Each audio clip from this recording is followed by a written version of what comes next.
ತುಂಗಭದ್ರಾ ಜಲಾಶಯದ ನವೀಕೃತ ಕ್ರಸ್ಟ್ ಗೇಟ್ಗಳ ಲೋಕಾರ್ಪಣೆ.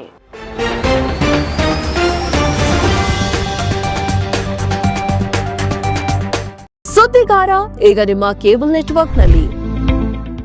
ತುಂಗಭದ್ರಾ ಅಣೆಕಟ್ಟಿನ ನವೀಕೃತ ಕ್ರಸ್ಟ್ ಗೇಟ್ಗಳನ್ನು ಇಂದು ಕೇಂದ್ರ ಜಲಶಕ್ತಿ ಸಚಿವ ಸಿಆರ್ ಪಾಟೀಲ್ ಲೋಕಾರ್ಪಣೆ ಮಾಡಿದರು.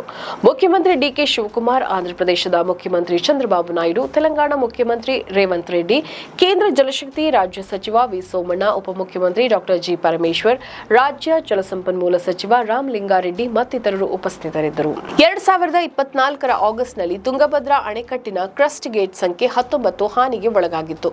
ತುರ್ತು ಕಾಮಗಾರಿ ಕೈಗೊಂಡು 19ನೇ ಕ್ರಸ್ಟ್ ಗೇಟ್ ಅನ್ನು ದುರಸ್ತಿ ಮಾಡಲಾಗಿತ್ತು.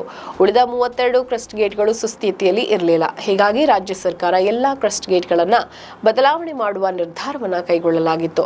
ಆಗ ಜಲಸಂಪನ್ಮೂಲ ಸಚಿವರು ಹಾಗೂ ಉಪಮುಖ್ಯಮಂತ್ರಿಯಾಗಿದ್ದ ಡಿಕೆ ಶಿವಕುಮಾರ್ ಕ್ರಸ್ಟ್ ಗೇಟ್ಗಳ ಬದಲಾವಣೆಗೆ ನಿರ್ಧಾರವನ್ನು ಕೈಗೊಂಡರು.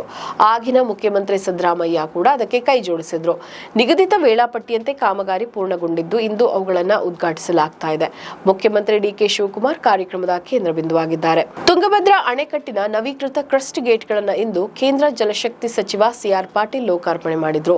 ಮುಖ್ಯಮಂತ್ರಿ ಡಿಕೆ ಶಿವಕುಮಾರ್, ಆಂಧ್ರಪ್ರದೇಶದ ಮುಖ್ಯಮಂತ್ರಿ ಚಂದ್ರಬಾಬು ನಾಯ್ಡು, ತೆಲಂಗಾಣ ಮುಖ್ಯಮಂತ್ರಿ ರೇವಂತ್ ರೆಡ್ಡಿ, ಕೇಂದ್ರ ಜಲಶಕ್ತಿ ರಾಜ್ಯ ಸಚಿವ ವಿ ಸೋಮಣ್ಣ, ಉಪಮುಖ್ಯಮಂತ್ರಿ ಡಾಕ್ಟರ್ ಜಿ ಪರಮೇಶ್ವರ್, ರಾಜ್ಯ ಜಲಸಂಪನ್ಮೂಲ ಸಚಿವ ರಾಮಲಿಂಗಾರೆಡ್ಡಿ ಮತ್ತಿತರರು ಉಪಸ್ಥಿತರಿದ್ದರು. ನಮ್ಮ ಈ ವಿಡಿಯೋ ನಿಮಗೆ ಇಷ್ಟ ಆದಲ್ಲಿ ಲೈಕ್ ಮಾಡಿ, ಶೇರ್ ಮಾಡಿ, ಕಮೆಂಟ್ ಮಾಡಿ ಮತ್ತೆ ಸಬ್ಸ್ಕ್ರೈಬ್ ಮಾಡಿ.